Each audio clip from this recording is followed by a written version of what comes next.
hearing is so important. I want to thank you both for holding it today. Senator Ensign. Well, I want to thank my fellow Westerners for holding this hearing today. I think it's very, very important, and I think a lot of great points that have been made between the governor of Utah and others on the panel here apply very much so to my state. When you look at my state, I guess it really is a red state based on that map. It's the highest of any state as far as public lands are concerned, over 85% controlled by the federal government. Nevada leads the nation in unemployment now, 14%. And I believe that addressing unemployment should be the top priority for the Congress, for the White House, for everybody back here in Washington. But contrary to much of the rhetoric that we hear from the president, the actions and the policies being promoted, implemented, and embraced are counterproductive to fixing our unemployment situation nationwide, which currently stands at 9.5%. I would like to take this time to highlight a few of the examples where the Obama administration's job creation rhetoric does not match with their actions.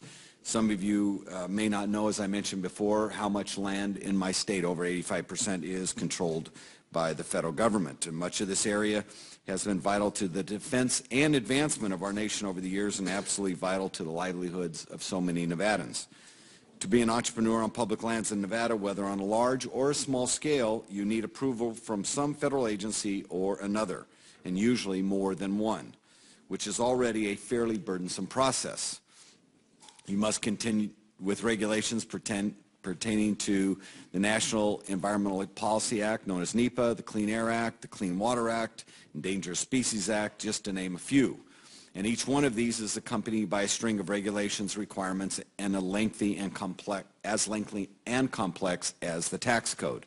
For instance, there are numerous companies ready to hire hundreds of workers with well-paying jobs if they could just get approval from the federal government.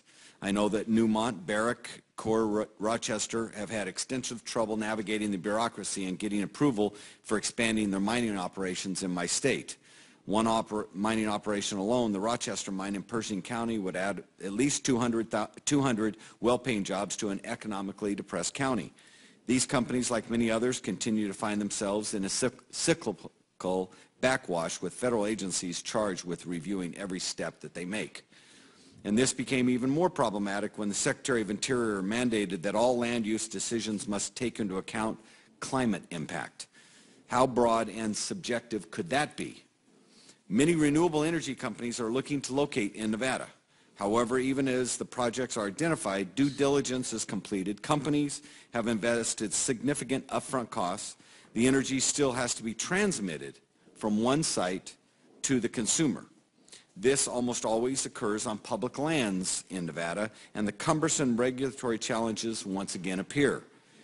This affects all energy transmission, including solar, geothermal, wind, and other forms. When companies think that they have reached that final administrative hurdle, here come the legal challenges. I am not advocating that we do away with sensible environmental regulations. I just think that the process could be done in a manner that allows our country to move forward in a more productive and responsible manner. When businesses are forced to spend more money than they may make in order to jump through bureaucratic and legal hoops, they compensate for those losses by laying off workers or oftentimes just closing completely and moving to other areas in the world where environmental regulations are often non-existent. As one of the witnesses may testify today, 11 projects, 4 of those considered green, have been stalled in Nevada as a result of permitting challenges. This means that an estimated almost 6,000 jobs have not been created or saved, canceling an estimated economic benefit to my state of about $100 billion. At a time when Nevada is facing the highest unemployment rate in the country and budget shortfalls, we cannot afford to lose one single job to unnecessary and overreaching regulation. Nevada is home to some of the largest lithium deposits in the country. As you know, lithium and other rare earth minerals are necessary to manufacture advanced wind turbines, batteries, hybrid electric vehicles, and many other clean energy and defense technologies. But even companies like Western Lithium, looking to employ more Nevadans with good, well-paying jobs, are carefully navigating the regulatory spiderweb to make sure that they do everything necessary with all the myriad agencies involved to the permits and approval required to begin operations.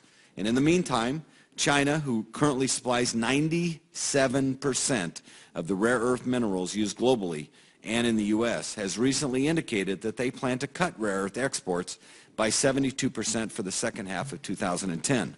And while China is moving to expand renewable energy production, however, they also have not stopped exploring, extracting, and utilizing all other available energy resources at their disposal.